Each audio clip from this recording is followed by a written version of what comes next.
Assalamu alaikum everybody. I hope you all are doing great. This is your mentor Anika Memon, and today's video is the sixth video lecture of my playlist on basic rules of punctuations. In today's video, we are going to learn how to use apostrophe. So let's begin. The first use of apostrophe is that apostrophes replace letters in contracted form. यानी कि apostrophes उन letters को replace करती हैं जो कि आप miss करते हैं एक वर्ड को उसकी कॉन्ट्रैक्टेड फॉर्म में बनाने के लिए। जैसे कि ये वर्ड है कैन नॉट, इसकी स्पेलिंग है CANNOT, राइट। लेकिन जब आप इसको कॉन्ट्रैक्टेड फॉर्म में लिखते हैं तो आप यहाँ से N और O को स्किप कर देते हैं, यानी कि दो लेटर्स आपने स्किप किए और उन दो लेटर्स की जगह पर आपने क्या लगाया, अपॉस्ट्रोफी। इसीलिए अपॉस्ट्रोफी इन दो लेटर्स को रिप्लेस कर रही है। ठीक हो गया। सो हम कैन नॉट की कैन नॉट की जो कॉन्ट्रैक्टेड फॉर्म है वो है कैंट। इसी तरह से इट इज या इट हैज की कॉन्ट्रैक्टेड फॉर्म है it apostrophe S, it's. I would and I had की कॉन्ट्रैक्टेड फॉर्म है आई अपॉस्ट्रोफी डी। इसी तरह से who is and who has की कॉन्ट्रैक्टेड फॉर्म है हु अपॉस्ट्रोफी एस, हूज। ठीक हो गया। अब नेक्स्ट यूजेज पे चलते हैं। अच्छा ओके, याद रहे कि ये जो कॉन्ट्रैक्टेड फॉर्म्स हैं ये आप formal business writing and academic writing में नहीं यूज करते। आप कंप्लीट स्पेलिंग लिखते हैं या कंप्लीट वर्ड्स लिखते हैं in formal business writing and academic writing. So contracted forms are not allowed in formal business writing and academic writing. Now the next usages is when you are making possessives। लेकिन याद रहे possessive किस चीज के possessive बनाने के लिए, when you are using nouns possessive case, noun को possessive case में इस्तेमाल करेंगे तो आप apostrophe s लगाएंगे। ठीक हो गया। अब कैसे होते हैं noun के possessive case, ये देखें girl, girl is a noun, ठीक है, it's a common noun। आपने जब इसको पोजेशन में शो करना है या इस गर्ल की कोई पोजेशन शो करनी है, यानी कि इस गर्ल की मलकियत में कोई चीज है या इस गर्ल से कोई चीज बिलोंग करती है, उसको अगर आपने शो करना है तो आप लिखेंगे girls apostrophe S father, right, या गर्ल्स कार, ठीक है, या फिर गर्ल्स बुक, ठीक है। तो girl is a noun, noun को जब आप पोजेसिव केस में लेके जाएंगे तो आप अपॉस्ट्रोफी एस लगाएंगे। ठीक हो गया। इसी तरह से Ali is a proper noun, और जब आप अली को पोजेसिव केस में लेके जाएंगे यानी कि कोई चीज अली की है, this is Ali's car, right, so ये अली की गाड़ी है, तो आपने इस कार को अली की कार शो करना है या अली की पोजेशन में कोई चीज है उसको शो करने के लिए आप अली को यानी कि प्रॉपर नाउन को अपॉस्ट्रोफी में पोजेसिव केस में लेकर जाने के लिए अपॉस्ट्रोफी एस का इस्तेमाल करेंगे। ठीक हो गया। इसी तरह से आप ये देखें चिल्ड्रंस टॉय, राइट, या चिल्ड्रंस टॉयज, ठीक है, बच्चों के खिलौने। तो children is the plural of child और आपने प्लूरल नाउन में भी अपॉस्ट्रोफी एस का इस्तेमाल ही करना है। ठीक हो गया। लेकिन यहाँ पर अब कुछ एक्सेप्शंस हैं। एक्सेप्शंस क्या हैं कि ऐसे भी प्लूरल होते हैं जो कि ऑलरेडी एस पे खत्म होते हैं। जैसे फॉर एग्जांपल गर्ल आपके पास सिंगुलर नाउन है, गर्ल का प्लूरल क्या होगा, गर्ल्स। ठीक हो गया। अब अगर गर्ल को अपॉस्ट्रोफी, गर्ल को अगर हमने पोजेसिव केस में लेके जाना है तो आप सिंपली क्या करें, गर्ल्स कार। ठीक हो गया। लेकिन जब ये यानी कि ये लड़की की गाड़ी है, ठीक है, अब हम ये बोले कि लड़कियों की क्लास है, ठीक है, तो हम क्या लिखेंगे, गर्ल्स क्लास, राइट, लड़कियों की, लड़कियों यानी कि प्लूरल, राइट। तो जब हम प्लूरल यूज करेंगे और उसके आखिर में ऑलरेडी एस लगा हुआ होता है तो हम अपॉस्ट्रोफी एस नहीं बल्कि सिर्फ और सिर्फ अपॉस्ट्रोफी लगाएंगे। ठीक हो गया। सो गर्ल्स क्लास, ठीक है।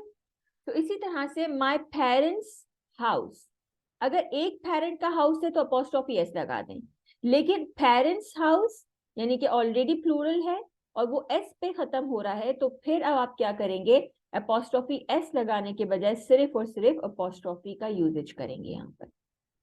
ठीक हो गया। अब हम नेक्स्ट पे चलते हैं।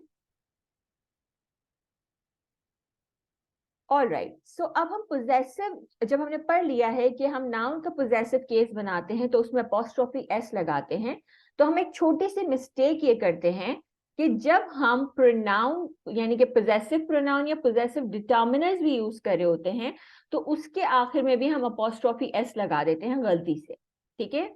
तो आपने पोजेसिव नाउन या पोजेसिव डिटर्मिनर्स के लास्ट में अपॉस्ट्रोफी एस नहीं लगाना होता, वो कंप्लीट इस तरह से होता है YOURS, yours, this money is yours, your apostrophe S गलत है, ठीक है। अपॉस्ट्रोफी एस सिर्फ और सिर्फ नाउन के पोजेसिव केस में आता है, प्रोनाउन के पोजेसिव केस में नहीं आता। इसी तरह से the cat had not its food, the cat had not had its food, right.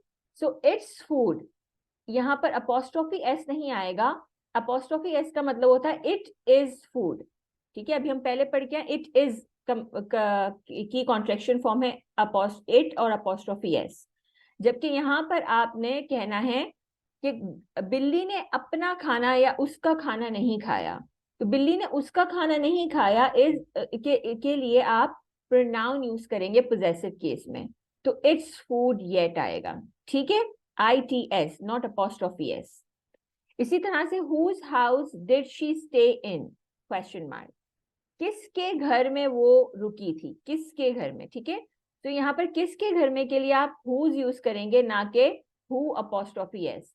who apostrophe S का भी हम मतलब क्या पढ़ के आए, who is, ठीक है। who is का मतलब है कौन है, who is he, वो कौन है, ठीक है। यहाँ पर हम वो कौन है ये नहीं बोल रहे, हम यहाँ पर ये बोल रहे हैं कि वो किसके घर में रुकी थी, ठीक है। तो अगेन यहाँ पर whose एक पोजेसिव डिटर्मिनर है, ठीक है, और उसमें हम अपॉस्ट्रोफी एस का नहीं यूज करते, ठीक हो गया। तो ये तो आपके पास कुछ मिस्टेक्स थी जो कि हम करते हैं। अब हम नेक्स्ट पे चलते हैं। नेक्स्ट यूज इज दैट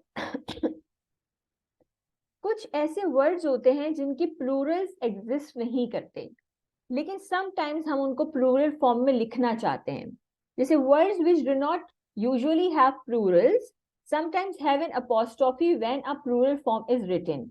लेकिन जब हम उन ऐसे वर्ड्स जिनकी प्लूरल्स एग्जिस्ट ही नहीं करते, लेकिन जब हम उनको प्लूरल फॉर्म में शो करना चाहते हैं या एक्सप्रेस करना चाहते हैं तो हम उनके आगे अपॉस्ट्रोफी एस लिख देते हैं। जैसे it is a nice idea but there are a lot of ifs, वो एक अच्छा आइडिया है लेकिन उसमें बहुत अगर मगर है, ठीक है। तो अ लॉट ऑफ इफ्स का मतलब है इफ जो है आपके पास उसका अपना कोई प्लूरल नहीं है, ठीक है। तो इसीलिए हमने क्या किया, इफ को प्लूरल करने के लिए आपने अपॉस्ट्रोफी एस का यूजेज किया। अब इसी तरह से आप जब किसी अल्फाबेट या किसी लेटर का प्लूरल लिखना चाहते हैं, ठीक है, या फिर कुछ नंबर्स को प्लूरल करना चाहते हैं या एब्रिविएशंस का प्लूरल लिखना चाहते हैं, क्योंकि इन लेटर्स या नंबर्स या एब्रिविएशंस के प्लूरल तो एग्जिस्ट ही नहीं करते, तो जब आप उनका प्लूरल फॉर्म लिखना चाहते हैं तो फिर आप क्या करेंगे, अपॉस्ट्रोफी एस लगाएंगे। कैसे, ही राइट्स बीज इंस्टेड ऑफ डीज, वो डी की जगह पर बी लिखता है, यानी कि जितने भी वो डी लिखता है लिखने में उनकी जगह पर वो बी लिख कर आ जाता है, ठीक है। सो ही राइट्स बीज इंस्टेड ऑफ डीज, अब बी का कोई प्लूरल फॉर्म नहीं है तो आपने अपॉस्ट्रोफी एस लगा दिया, ठीक है। इसी तरह से डी का कोई प्लूरल फॉर्म नहीं है तो आपने अपॉस्ट्रोफी एस लगा दिया।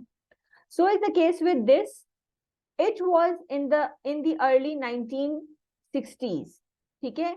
तो आपने 60 का अपना कोई प्लूरल फॉर्म नहीं होता, नंबर है ना, क्योंकि नंबर है, अगर आप इसे वर्ड्स में लिखते तो अलग बात होती, लेकिन ये नंबर है, नंबर की कोई प्लूरल फॉर्म नहीं होती, तो इसलिए आपने अपॉस्ट्रोफी एस लगा दिया।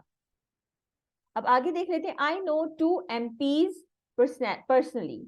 MPs, MP आपके पास एक अब्रिविएशन है, इसकी अपनी कोई प्लूरल फॉर्म नहीं है, इसीलिए फिर आपने अपॉस्ट्रोफी एस लगा दिया, ठीक हो गया।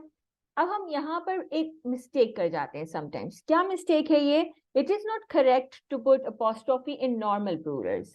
अब जीन्स जो है ना वो एक नॉर्मल प्लूरल है, ठीक है, जीन्स ऑलरेडी एक प्लूरल फॉर्म ही है, हम उसकी कोई सिंगुलर फॉर्म नहीं है, जीन्स जीन्स ही कहते हैं, जीन नहीं होता कभी भी, ठीक है। तो आप समटाइम्स क्या करते हैं, अपॉस्ट्रोफी एस लगा देते हैं इसको प्लूरल करने के लिए, जबकि this is wrong. Same is the case with pens, ठीक है, उसकी भी कोई ये इटसेल्फ प्लूरल है, ठीक है, तो आपने अपॉस्ट्रोफी एस यहाँ नहीं लगाना। So, okay, so this was all about apostrophe, and this is all for today.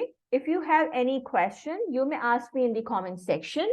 And if you haven't subscribed to my channel, do subscribe it and press the bell icon, and so that you can get the notification of my upcoming videos. Thank you.